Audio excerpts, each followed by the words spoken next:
ضاقت عيناي شوقا ولطيبة ذرفت عشقا، فأتيت إلى حبيبي فاهدأ يا قلب ورفقا، صلي على محمد. نعم علينا بأتمها وأكملها إن شاء الله.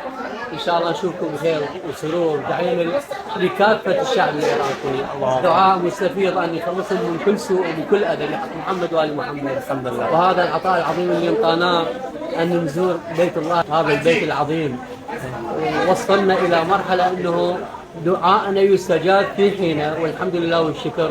الحمد لله والشكر لكثير من عطايانا. الخدمات شلون شفت الشركة الحلو؟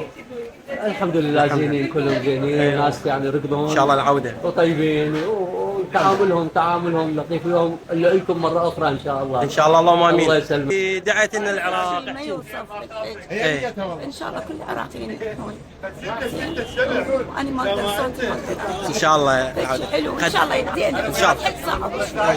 شوي حاره الجو صعب. الحمد لله. وهاي الجماهير متجمهره وهي اول قافله تدخل للعراق، او ما شاء الله افراح نستقبلها، والحمد لله على سلامه الجميع.